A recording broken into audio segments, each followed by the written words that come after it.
പ്രിയപ്പെട്ടവരെ, ഈ ഘട്ടത്തിൽ പത്തനംതിട്ട ജില്ലയിൽ നിന്ന് പുറത്ത് ലോകത്തിന്റെ വിവിധ ഭാഗങ്ങളിൽ സേവനമനുഷ്ഠിക്കുന്ന നമ്മുടെ പ്രവാസി സഹോദരങ്ങളെ നമുക്ക് ഓർക്കാം.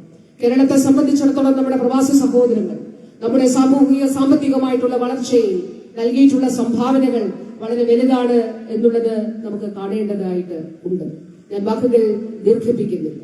റിപ്പബ്ലിക് ദിനം നമ്മൾ ആഘോഷിക്കുമ്പോൾ തീർച്ചയായിട്ടും ഒരു സിറ്റിസൺ എന്നുള്ള നിലയിൽ, പൗരൻ എന്നുള്ള നിലയിൽ നമ്മളൊരു പ്രതിജ്ഞയുടെ പുതുക്കൽ കൂടിയാണ് ഇവിടെ ഏറ്റെടുക്കുന്നത് അല്ലെങ്കിൽ നിർവഹിക്കുന്നത് എന്നുള്ളത് നാം കാണേണ്ടതായിട്ടുണ്ട്.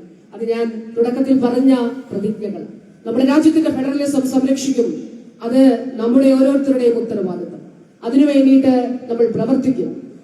ഫിസ്ക്കൽ ഫെഡറലിസം ഉൾപ്പെടെ സംരക്ഷിക്കുന്നു. അതോടൊപ്പം അവസര സമത്വം വളരെ പ്രധാനപ്പെട്ട കാര്യമാണ്. തൊഴിലുറപ്പ് ഉൾപ്പെടെയുള്ള മേഖലകളിൽ നമ്മുടെ നാട്ടിലെ സാധാരണക്കാരായ ആളുകൾക്ക് അവരുടെ അവകാശങ്ങളും സമത്വങ്ങൾ ഉറപ്പാക്കുന്നതിന് വേണ്ടിയിട്ടുള്ള പ്രയത്നം തീർച്ചയായിട്ടും ഉണ്ടാകേണ്ടതായിട്ടുണ്ട്. അതിൽ നിർണായകമായിട്ടുള്ള കൂട്ടായ്മകൾ ഈ കാലഘട്ടത്തിൽ രൂപപ്പെടുന്നു എന്നുള്ളതും സന്തോഷമുള്ള കാര്യമാണ്. ഈ അവസരത്തിൽ നമ്മുടെ റിപ്പബ്ലിക് ദിന പരേഡിൽ നമ്മുടെ കുഞ്ഞുങ്ങൾ ഉൾപ്പെടെ നമ്മളോടൊപ്പം ചേരുന്നുണ്ട്. അവർ നാളെയുടെ പ്രതീക്ഷകളാണ്. രാജ്യത്തിന്റെ ഭാവി ക്ലാസ് മുറികളിൽ നിർണയിക്കപ്പെടുന്നു എന്നുള്ളത് നമുക്ക് അറിയാം.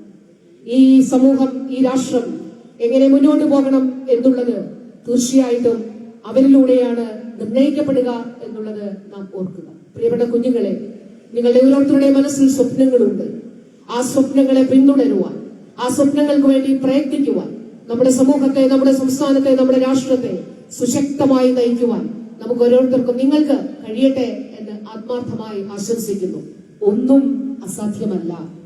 Nothing is impossible. ഒന്നും അസാധ്യമല്ല എന്നുള്ളത് നാം കാണേണ്ടതായിട്ട് ഉണ്ട്. ഈ അവസരത്തിൽ നമ്മുടെ ജില്ലാ ഭരണകൂടം, അതോടൊപ്പം ജില്ലാ പോലീസ് മേധാവി, എല്ലാ വിവിധ സേനാ വിഭാഗങ്ങൾ, വിവിധ ഡിപ്പാർട്ട്മെന്റുകൾ ഈ റിപ്പബ്ലിക് ദിന ആഘോഷത്തിനു വേണ്ടി നടത്തിയ എല്ലാ പ്രയത്നങ്ങളെയും ഹൃദയാഭിവാദ്യം ചെയ്തുകൊണ്ട് എല്ലാവർക്കും നന്മകൾ നേർന്നുകൊണ്ട് ഒരിക്കൽ കൂടി റിപ്പബ്ലിക് ദിനത്തിന്റെ 77ാമത് റിപ്പബ്ലിക് ദിനത്തിന്റെ എല്ലാ ആശംസകളും നേർന്നുകൊണ്ട് എന്റെ വാക്കുകൾ അവസാനിപ്പിക്കുന്നു. നന്ദി, നമസ്കാരം.